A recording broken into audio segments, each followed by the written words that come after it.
Hey Brad, I have a question about finances and retiring. I am 30 years old. Right now, I have a 401k with not too much in it, only about 20,000 in it. I had to take some out for a medical emergency that came up. Wondering what would be the best solution. Would a 401k with my company be good or a Roth IRA? And also, I listened to your last video with talking about the Roth IRA about when it is too late to open one. So I was listening to that and had a question about the minimum distribution, just how that would work with my wife and daughter if they were to need money down the road and pulling it out, trying to avoid taxes. Well, thank you very much for your time. Michael, I'm not sure if you're in the chat, but this is an awesome question and it can be answered pretty straightforward. This is probably one that will make it to a clip on the main channel, especially because I love talking about Roth IRAs and 401ks.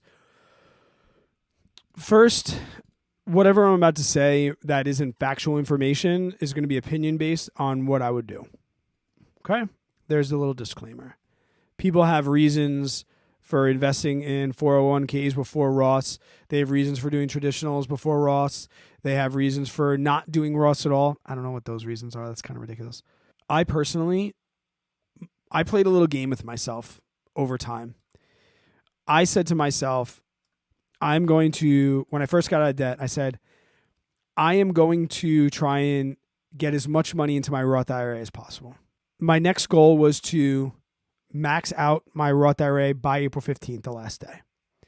The following year, my goal was to max it out by the actual end of the calendar year. My year after that, so now we're talking 5 years of progression here. My goal was to max it out before the end of the year as fast as possible. And I met all of those goals. Now, not even so much a goal anymore, is I max out my Roth IRA for my wife and I on the first day of the year. I have to do a backdoor Roth because of my income limit. So what it looks like for me is on January 1st, I put $6,000 into my wife and I's traditional IRA. When that clears, usually about 3 days later, I convert it to a Roth IRA. All right, so I see the benefits of that as just like $6,000 is enough to go that can go so far that it doesn't matter all the other stuff like Roth IRAs, 403Bs, 457s. There's a reason why you hear in the government that they're trying to get rid of things like the backdoor Roth and like the Roth IRA. Because right now the narrative is do not let the wealthy make any more money. Do not allow the rich to get richer. And that you hear that regardless of your political stance. This is not a political opinion. It is cut and dry that the government of the United States of America does not want people to make more money. So when you hear them talk about things and you want to be wealthy, those are the things you should be doing. And it's a shame that when Joe Biden came out and said, I want to eliminate the 1031 exchange, nobody knew what he was talking about except for the people that he directly hurt. When I heard that, I was like, yep, I need to get into more real estate. So when he says that I'm going to get rid of the backdoor Roth, which he's currently trying to do, which is going to impact me directly, I said, okay, sweet. Then I must be doing the right thing. He's not trying to get rid of 401ks, 403Bs, because he knows that nobody really takes advantage of those to their maximum potential. But he knows the loophole of the backdoor Roth that they themselves, not his administration, but they themselves created government. They created those loopholes for themselves, and now they're getting criticized for it, so they're backpedaling. The 401k is great. The 401k is going to come with things that aren't outstanding efficiency-wise. They come with fees. They come with less choices. You have to choose an investment that your particular company tells you can. If you work for a great company and they offer like discounted stock shares and stuff, my brother works for a utility here on Long Island, and they give him stock options at a ridiculous price. And I'm like, Jerry, you take all of those.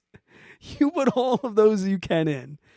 So there's those cases, but I'm also advising him to do that after or during the time that he's maxing his Roth IRA out. So please, highly consider, and this goes for everybody, if your goal in 2021 and 2022 should be to max out your Roth IRA.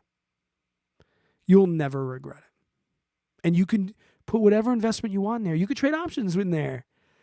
Get 100 shares of VTI and do the wheel with it. You can put whatever you want in there. It's you trade options in there. The premium is tax-free. It's nuts. It's ridiculous. Now to the question about your family.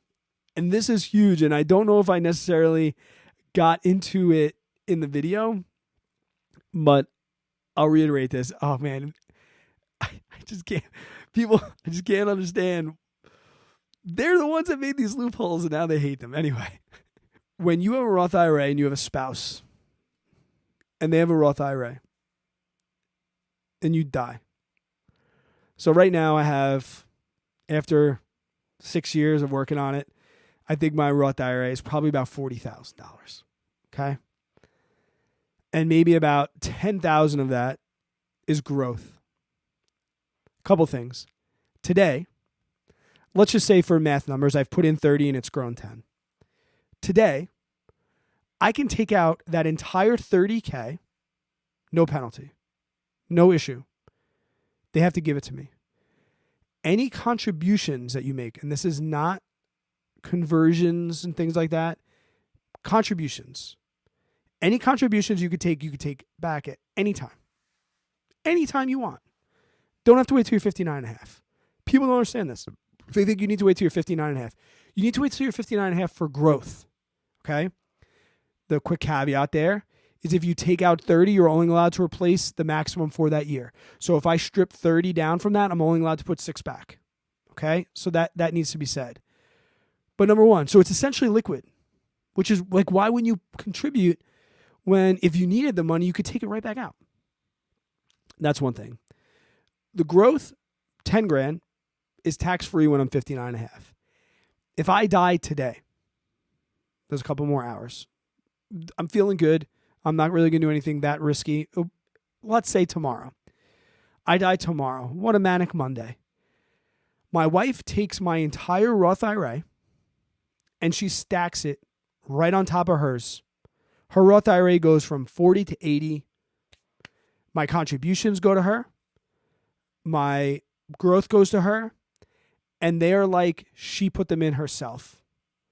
As far as the required minimum distributions, in your 401k, when you reach a certain age, the government is going to require you to strip a certain amount of money from that every single year off your principal, because they don't want you to just let it sit forever and ever and grow and keep passing it down.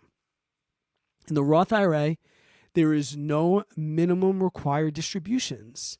It's a great inheritance builder, right? That's another reason why I do it. My wife gets all of that money. She lives to 100. Good for her. She had a great run. By then, it's like $3 million. She dies. It's going to go to my daughter and my son. Kids, when you inherit it down to your kids, they have 10 years to withdraw the money. It's not taxed. It's not penalized. It is a required minimum distribution, but it's a time frame. So let's say Tara had $2 million in there. Brody gets $1 million of it. Avery gets $1 million of it.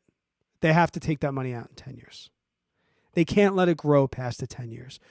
So the inheritance the buck stops after 10 years for your kids. Right? Like, I say, I'm going to write my will.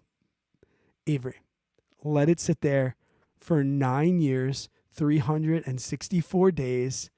Get as much growth out of that thing as possible. Take out your million whatever. I hope you miss me. If you want to know how dope I was when you were a baby, go back and check me out on YouTube. It's simple as that. There's no other inheritance vehicle like that. Frankly, if I was like terminally ill, God forbid, and I wasn't married, I would find a best friend and marry him for that. Like, hey, we don't even need to tell anybody. I'm going to die. We've been friends since we were kids. You got a family, blah, blah, blah, blah, blah. You're divorced. You got your kids to take care of. let me do you a favor. I don't have any kids. I don't have any this, that, and the other thing. I'm going to die soon. Can we get married so when I die, my Roth can go to you? And then I have to probably explain it to him. But, damn. Oh, man. I really love talking retirement. Because you want to know why I really love talking retirement? Because when we talk about like stocks and things like that, it's so short term, I feel like. Like, I'm not going to really be around to see people, to really see the fruits of their labor. Right? But like when I explain to somebody the beauty of a Roth IRA that they didn't know before, and they're like, oh my God, I go to sleep knowing that like in 40 years, they're going to be okay. Where if I'm like, man, Pepsi's cool. Invest in Pepsi, cool,